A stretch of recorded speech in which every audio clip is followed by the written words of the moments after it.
aujourd'hui, je vais faire une petite vidéo sur les lois de la détection. Elles sont assez... Alors en effet, déjà, c'est une passion qui possède des lois qui sont assez strictes. Alors je fais cette petite vidéo parce que je sais que certains abonnés s'intéressent à la détection et justement ne connaissent pas comment ça se passe et tout. J'ai aussi des questions qu'on m'a posées dans les commentaires et je vais y répondre dans cette vidéo justement. Tout d'abord, qu'il y a une loi qui est sortie il n'y a pas très longtemps, c'est-à-dire cet été, je crois au mois de juin, au mois de juillet. Voilà, ça je vais vous l'expliquer tout de suite. Et toutes les informations que je vais vous faire parvenir dans cette vidéo, je les ai eues alors, par les connaissances que j'ai eues avant de commencer la détection, mais aussi au salon de la détection qui s'est effectué le 8 et le 9 octobre. Tout d'abord, on va commencer par la nouvelle loi qui est sortie il n'y a pas si longtemps que ça. Cette loi, elle consiste... Alors elle concerne un certain nombre de gens, hein. Elle ne concerne pas que les détectoristes en effet. Alors les gens qui possèdent un terrain et une maison, et bien sûr les détectoristes. Alors, si vous êtes propriétaire d'un champ, d'une maison ou n'importe quoi, ok, on me tombe dessus, d'accord, on m'agresse je crois bien. Alors je recommence, désolé. Si vous êtes propriétaire d'un champ, d'une maison, voilà, tout terrain possessif, tout ce que vous trouverez sur votre terrain, c'est-à-dire soit dans votre maison, soit dans votre terrain, par exemple un coffre de pièces, argent, or, tout ce qui est précieux, bah, en effet n'appartiendra plus à vous, mais à l'État qui s'appropriera le bien que vous avez trouvé. Alors, j'explique. Avant cette loi, en fait, par exemple, quelqu'un trouvait un trésor, on le déclarait et l'État, en fait, évaluait le bien qui avait été trouvé et évaluer une estimation pour redonner une part à celui qui trouvait. Alors bien sûr, ça ne se passe pas comme ça en détection, hein. Je précise bien que tout ce que vous trouvez, malheureusement, ne vous est pas propriétaire quand vous avez trouvé ça à l'aide d'un détecteur. Ça appartient au propriétaire. Après, voilà, s'il y a eu des négociations avec le propriétaire, il peut vous donner quelque chose, hein, bien évidemment. Mais voilà, pour ça. Alors, et bien sûr, ça s'applique aux nouveaux propriétaires acquérir après cette loi. C'est-à-dire toutes les personnes qui sont avant cette loi-là sont toujours propriétaires de ce qu'ils trouvent sur leur terrain. Par contre, si par exemple vous héritez d'un terrain juste après cette loi-là, désolé pour vous, vous n'aurez pas, si vous trouvez quelque chose, vous n'aurez pas le droit de le garder et ce sera tout pour l'État. Voilà pour cette petite information, malheureusement pas très commode on peut dire, hein. Parce qu'il n'y a pas beaucoup de gens justement qui se sont plaints de cette loi-là. Et moi je trouve que elle est intéressante et ça aurait été bien que il y ait eu plus de personnes qui manifestent pour ça. Mais apparemment, même les propriétaires de champs n'ont pas eu courant ou très peu de cette loi-là. Maintenant je vais parler un peu plus de la détection parce que là c'était un petit peu plus général. Alors déjà, est-ce que la détection en France est autorisée ? Eh bien, je vais vous répondre que non, en effet. La détection en France n'est pas autorisée, elle est même soulignée, interdite, on peut dire, hein. Pourquoi? Alors, il y a plusieurs causes. Déjà, les archéologues ne veulent pas de détecteuristes dans leur chemin, on va dire, dans leur chemin de trouvailles, on va dire. Voilà, pour dire tout simplement. Alors, bien sûr, il n'y a pas tout les archéologues, il y en a qui travaillent avec eux, mais ils sont une minorité. La majorité ne veut pas. Il y a aussi un autre problème. Pourquoi justement les archéologues ne veulent pas que les détecteuristes fouillent de partout et tout? Parce qu'en fait, certaines personnes font aussi des bêtises. Par exemple, un archéologue va faire une découverte, je sais pas moi, dans telle région, par exemple Lyon.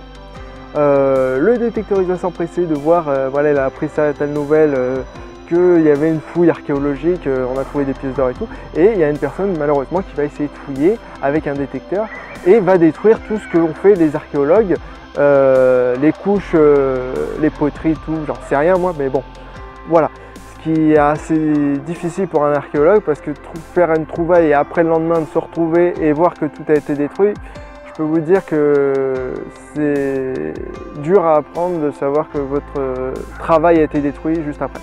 Voilà, je peux comprendre aussi. Après, voilà. Le problème, c'est que ça s'apparente à tout le monde et voilà, c'est ça qui est un peu dommage.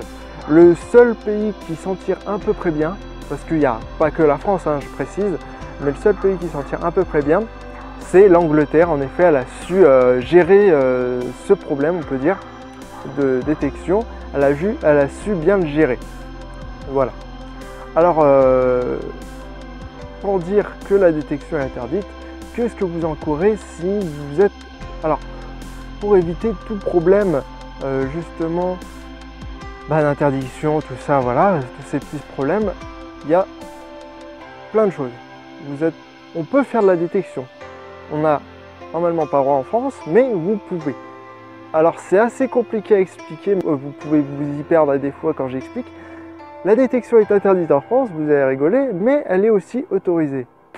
C'est un bordel pas possible, pardon pour la vulgarité. En fait, si vous demandez par exemple à un agriculteur, voilà, une autorisation, il peut vous autoriser à détecter sur son champ. Voilà. En fait, tout se fait par autorisation. Si vous voulez, vous pouvez aller dans une forêt privée, bien sûr, parce que les forêts, tout ce qui est doménial, tout ça, vous avez interdit, bien évidemment, sauf à part si vous avez demandé une autorisation et qu'elle a été acceptée, ce qui est très rare malheureusement. Voilà. Quoi dire d'autre? Alors, la détection, comme je vous l'ai dit, se fait principalement par autorisation. J'ai eu une question aussi par un abonné qui m'avait demandé que est-ce que sur les plages c'est autorisé. Alors je vais lui dire non, ce n'est pas autorisé mais toléré. En effet, c'est bien particulier, c'est toléré. On n'appelle pas ça autorisé. Vous ne me poserez pas la question parce que j'en sais rien. Alors il n'y a un seul cas, on va dire, qui est interdit, c'est les plages où il y a eu le débarquement comme Ouistreham et tout ça. Ça par contre vous êtes interdit de détecter dessus. Moi personnellement je détecte sur Villers-sur-Mer et j'ai jamais eu de problème. Je suis même passé devant la police qui ne m'a rien dit du tout, pour vous dire que voilà, il y a des possibilités, c'est entre deux. Voilà, mais il faut toujours faire attention parce que voilà, dans des plages où il y a eu proche du débarquement, vous pouvez aussi trouver des obus, voilà, des obus. Moi personnellement, j'en ai jamais trouvé. Par contre, je trouve de grosses masses ferreuses et du coup, je n'essaie pas de creuser parce que j'en sais rien ce qu'il y a en dessous et j'ai pas envie de déterrer. Voilà, pour dire clair. Si vous n'êtes pas sûr, bien sûr, sur la plage que vous voulez détecter, vous pouvez aller aussi demander à la mairie et ils vous diront oui ou non. C'est aussi interdit dans certaines régions, alors pareil parce qu'il y a eu la guerre, voilà, tout simplement. Voilà, on a eu aussi beaucoup de problèmes au sujet là, à cause des endroits où il y a eu la Seconde Guerre mondiale, les batailles et tout ça. Parce que vous savez que nous n'avons pas retrouvé la plupart des personnes qui ont péri pendant cette guerre. Du coup, certaines personnes aussi cherchent dans ces endroits-là, et ce qui pose de problème parce qu'on peut dire, moi je dis carrément que c'est carrément leur cimetière. Et dans un cimetière, normalement on ne cherche pas, même si c'est pour trouver de belles trouvailles, vous risquez de trouver voilà, des cadavres en fouillant et c'est pas terrible. Ensuite, vous avez aussi une chasse aux sorcières. Alors, je ne sais pas si vous avez entendu parler, les détectoristes, je pense que vous avez entendu parler de la chasse aux sorcières. Alors, qu'est-ce qu'une chasse aux sorcières? C'est en fait des gendarmes, la police, tout ça, qui se promènent dans les bois et qui cherchent des détectoristes comme nous, et moi et vous, voilà. Et tout simplement, qui peuvent vous supprimer votre matériel, vous donner une amende, et vous pouvez encourir d'aller jusqu'au tribunal et être inscrit comme pilleur, voilà. Bref, c'est assez particulier. Alors, bien en effet, vous avez quand même 3 cas, devant 2 cas quand même si vous tombez sur un policier. Alors pendant une chasse aux sorcières, vous n'avez pas de cas, vous êtes vraiment fichu, on va dire. Mais si vous rencontrez la police dans une forêt et que voilà, vous avez 2 cas. Soit vous dites au policier, il vous dit déjà « Bonjour monsieur, qu'est-ce que vous faites? Vous savez que la détection c'est interdit ?» Et vous lui répondez « Ah bon, la détection c'est interdit en France? Mais je savais pas, en fait je viens d'acheter justement mon matériel de détection. Voilà, qu'est-ce que j'encours ?» Là le policier peut vous dire justement « Bon, d'accord monsieur, c'est la première fois qu'on vous voit là. Si je vous revois là pour la prochaine fois, il n'y aura pas de sursis. Vous allez directement encourir une amende forte et suppression du matériel et peut aller plus loin. » Bon, dans le deuxième cas, vous savez ce que vous pouvez avoir. Ça peut être très grave, avoir pas mal d'ennuis, surtout que le matériel, comme j'ai expliqué, je vais expliquer, est assez cher, surtout si vous avez un matériel comme le Deus. Pour le coup, il y a encore des alternatives si vous voulez éviter tous ces soucis de interdiction, d'autorisation, de n'importe quoi, voilà, demander à la mairie et tout ça. Si vous voulez vraiment pas faire ça et si vous voulez vraiment pas avoir d'ennui, il y a des associations qui existent au sujet de la détection. Ces associations vous permettront justement de vous rencontrer entre prospecteurs et ce qui est assez sympathique, je trouve que c'est un bon concept, voilà. Alors ils organisent des sorties détection dans des champs qui ont, bien sûr, c'est eux qui ont demandé les autorisations. Moi personnellement, j'ai jamais demandé, je ne suis pas dans une association personnellement. Pourquoi? Parce qu'en fait j'ai pas la voiture et que les associations sont assez loin, et voilà, c'est tout simplement pour l'instant pas d'association. La seule association où je me suis inscrite, c'est la AFDDL. Alors la AFDDL, qu'est-ce que c'est? C'est une association qui permet de protéger notre passion. Alors bien sûr il faut un abonnement, enfin une inscription. L'inscription est pas très chère, hein, c'est 1 € symbolique et permet aussi de protéger votre passion. Alors voilà le logo, hein.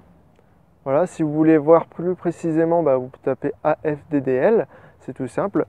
Voilà pourquoi je me suis inscrit, parce que voilà, faut aussi protéger sa passion, justement. Comme je vous l'explique, il y a pas mal de lois, on peut dire pas persécuté, mais bon. Après toutes ces explications, j'espère que je ne vous ai pas perdu, on va dire, hein, que votre passion reste votre passion, que si vous êtes intéressé, vous restez intéressé à la détection, hein. C'est pas parce que je dis que c'est interdit tout ça que voilà, il faut arrêter. Non, du tout. Moi personnellement, quand je suis allé au salon, je me suis dit, ah d'accord, si on nous vend du matériel et tout, et que c'est interdit, à quoi ça sert? Non, du tout. Il faut respecter sa passion, il faut respecter évidemment l'endroit, hein, où vous trouvez, reboucher les trous, tout ça. Voilà, ça c'est important, ça fait valoriser votre passion, on va dire, aussi de dépolluer, ça valorise votre passion, parce que quand vous rencontrez des gens par exemple et vous dites je dépollue justement en même temps, c'est bien que les gens, voilà, ils savent qu'on dépollue. Voilà, pour ma part, moi je vous dis à bientôt pour une nouvelle vidéo information ou avec des trouvailles, hein, voilà. Et j'espère que cette vidéo vous aura aidé dans votre passion ou dans votre nouvelle passion, je ne sais pas. Si vous avez des questions, j'ai peut-être oublié certains mots parce que j'ai pas tout dit, hein. En effet, je suis pas dans la loi, hein. Je ne suis pas. Il y a des gens justement qui travaillent dessus, qui justement défendent nos droits. Alors n'hésitez pas, si vous avez aimé, à liker la vidéo, à vous abonner par la même occasion si vous ne l'êtes pas et si vous aimez mes vidéos, hein, voilà. Et un petit commentaire, ça me ferait très plaisir. Et en plus, si vous avez des questions, n'hésitez pas. Et aussi sur mon compte TikTok. Allez, je vous dis à bientôt et merci d'avoir regardé ma vidéo.